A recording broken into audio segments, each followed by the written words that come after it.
ഹിസാബിൻ്റെ ദിവസം ഏറ്റവും കടുത്ത നിരാശയിൽ ഉണ്ടാകുന്നത് ശിർക്കിലും കുഫറിലും അകപ്പെട്ടവരാണ്. അവരെക്കാൾ നിങ്ങൾ ചിന്തിക്കൂ, നരകം അവരുടെ മുന്നിലുണ്ട്. തകാദു തമയ്യസു മിനൽ ഗൈദ്, കോപം കൊണ്ട് അത് പൊട്ടിത്തെറിക്കാനായിരിക്കുന്നു. ഇതിൻ്റെ മുൻപിൽ നിന്നുകൊണ്ട് അവനോട് പറയണം, ശിർക്ക് ചെയ്തവൻ്റെ അവസ്ഥ എന്താണ്? സ്വർഗം ഇനി അവൻ്റെ പ്രതീക്ഷയിൽ എവിടെയുമില്ല. അള്ളാഹു അവൻ ഒരു കാര്യവും പുറത്തു കൊടുക്കാനിരിക്കുന്നില്ല, ഒരു നന്മയും സ്വീകരിക്കപ്പെടുന്നില്ല. ഇനി അവസാനമില്ലാതെ ഇതിലേക്കാണ് പ്രവേശിക്കുന്നത്. അവൻ്റെ അവസ്ഥ എന്തായിരിക്കും? നരകത്തിന് മുൻപിൽ നിൽക്കുന്ന അവൻ്റെ അവസ്ഥ എന്തായിരിക്കും? ഇസ്ലാമിലല്ലാതെ മരിച്ചു.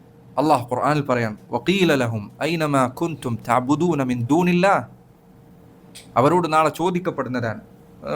പണ്ഡിതന്മാർ പറഞ്ഞു, കുഫാറുകൾക്കുള്ള വിചാരണ എന്ന് പറയുന്നത് അവരോട് നന്മയും തിന്മയും ചോദിക്കുന്നതല്ല, അവർ ചെയ്ത അമലുകൾ കാണിച്ചു കൊടുക്കും.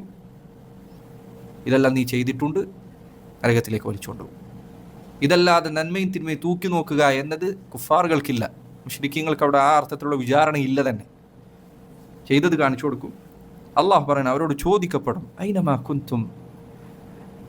കുൻതും തഅബുദൂന മിൻ ദൂനില്ലാഹ്, അള്ളാഹുവിന് പുറമെ നിങ്ങൾ ആരാധിച്ചു കൊണ്ടിരുന്നതെല്ലാം ഇപ്പോൾ ഹൽ യൻസുറൂനക്കും ഔ യൻതസിറൂൻ, ഹൽ യൻസുറൂനക്കും, അവർ നിങ്ങളെ സഹായിക്കുന്നുണ്ടോ?